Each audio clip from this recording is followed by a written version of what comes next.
Cinema భాషలో ఓ మాట ఉంది, విమర్శకుల మెప్పు పొందిన సినిమా హీరో అని. సినిమాలోనే లోపాలు, హీరో నటనపై, దర్శకుడి ప్రతిభపై విమర్శలు చేస్తూ ఒక రకంగా హీరో, దర్శకుడు, నిర్మాత మలి చిత్రాలతో రాణించాలనే ఉద్దేశమే అది. కానీ కొందరు చేసే వికృత చేష్టల వల్ల అవి పెద్ద విషయాలుగా కనిపిస్తాయి. మెగా ఫ్యామిలీ దీనికి ఎన్నోసార్లు సమాధానం చెప్పింది. ఏ సినిమాకి కూడా విమర్శలు రావాలని నిర్మాత, దర్శకుడు, హీరో ప్లాన్ చేయరు కదా. కానీ విమర్శకులు సినిమాని విశ్లేషిస్తారు. అటువంటి విమర్శకులతోనే సబాస్ అనిపించుకున్న హీరో రామ్ చరణ్. తండ్రి పేరు నిలబెట్టిన తనయుడు అనిపించుకున్నారు కూడా.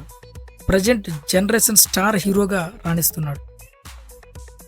మొదటి సినిమా మాస్ హిట్, రెండో సినిమా దక్షిణాదిలోనే ఓ ప్రభంజనం. అయినా రామ్ చరణ్పై విమర్శలు కావాలని కొందరు చేసే వికృత చేష్టలివి. అయితే రామ్ చరణ్ తన సినిమాలు నటనతోనే సరైన సమాధానం చెప్పారు. మూడో సినిమా ఆరెంజ్ మిశ్రమ ఫలితం అందుకుంది. చరణ్ లుక్స్, స్టైల్ సినిమా బాగున్నా కూడా 12 ఏళ్ల తర్వాత రిలీజ్ ట్రెండ్లో విడుదలైన ఆరెంజ్ సినిమాకు యూత్ ఫిదా అయిపోయారు. వారం రోజులు తెలుగు రాష్ట్రాల్లో ఆరెంజ్ థియేటర్లో కాలేజీలే అయిపోయాయి. అప్పుడు అనుకున్న మాట, చరణ్ స్క్రిప్ట్ సెలక్షన్ టాప్ అని. రంగస్థలం సినిమా తెలుగు సినిమా చరిత్రలోనే ప్రత్యేక పేజీని లిఖించుకుంది. వరుస కమర్షియల్ సినిమాలతో రామ్ చరణ్ నటనపై వచ్చిన విమర్శకులకు రంగస్థలంతో మారుమాట మాట్లాడకుండా చేశాడు రామ్ చరణ్. రామ్ చరణ్ కెరీర్ రంగస్థలంకు ముందు, ఆ తర్వాత మారిపోయింది. రాజమౌళి దర్శకత్వంలో వచ్చిన ఆర్ఆర్తో భారతీయ సినిమా ప్రేక్షకులనే కాదు, ప్రపంచ సినీ ప్రేక్షకులను సైతం అబ్బురపరిచే నటనతో ఆకట్టుకున్నాడు.